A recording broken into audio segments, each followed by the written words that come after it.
In June 1815, Napoleon faced his enemy in northeastern France. He had a battle plan, a good one. He's pretty good at that. Marshal Ney first defeated the Prussians.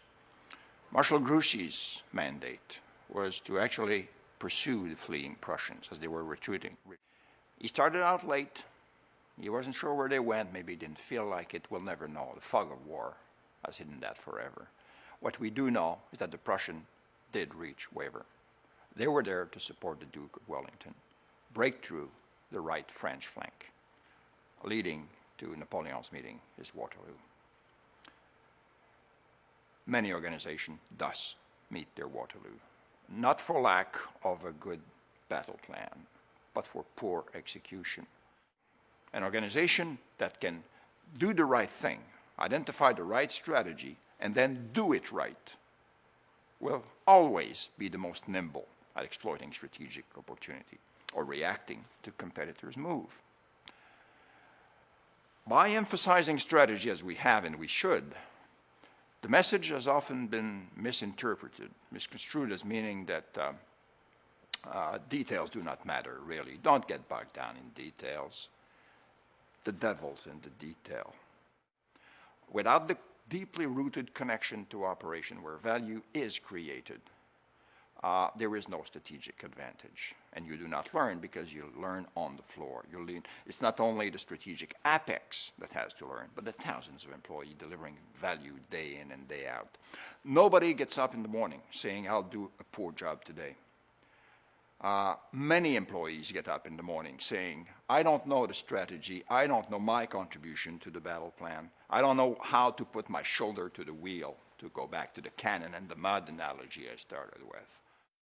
The only sustainable source of strategic advantage is the ability to learn faster than your competitors. How do you copy that? Toyota, maybe one of our best examples, has been for decades. The just-in-time, the lean manufacturing that we've been trying to copy and adapt over the years, that's ingrained throughout the organization. It is not something for top management alone to learn. It is something for the organization as a whole to learn. An organization hasn't learned anything until it has changed a shared way of doing things. That is a process. A process, which is the unit of learning, speaks in variation.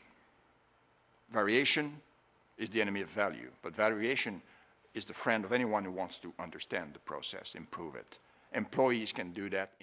Statistical process control is a critical aspect of learning as well. Thinking statistically allows people to actually learn about their process, and if they have enough leeway to act, then they can use that knowledge to improve that strength. Without such environment, learning environment, conducive to actually testing new things, employee empowerment is an empty word, essentially. Some organizations suffer from the organizational equivalent of what doctors call attention deficit and hyperactivity disorder. They do not learn. They prefer to spend their days repeating and scraping burnt toast than to actually draw resources and fix the toaster once and for all. They don't have the fortitude to do that.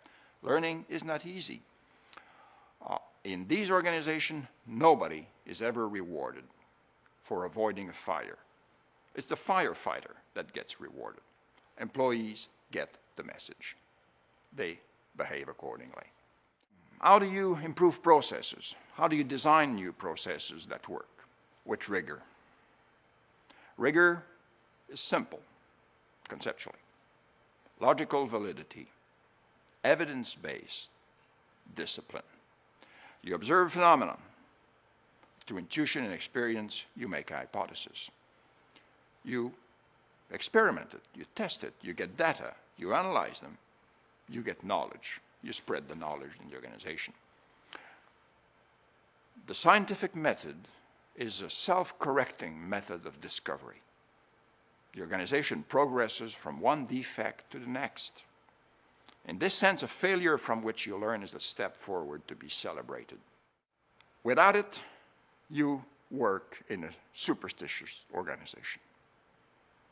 You spread out beliefs that are false, and you work by them as if, and we say, garbage in, gospel out, essentially. Do you say often in your organization, results no matter how? In the learning organization, the how matters even more than results. Because if you don't know how, you can't repeat, you don't learn. In war, like in business, having a good battle plan is critical. That's doing the right thing. But the devil's in the detail. That's about doing things right. In business, unless you do the right thing right, you are not creating value for your shareholders. In God we trust. All others bring data. As managers, to get the ball rolling in the direction of rigor, I suggest 3 questions repeatedly. When someone, manager, employee, come to you with a request for action or resources, where's your data? When they get used to that one and they come with something, how good is your data?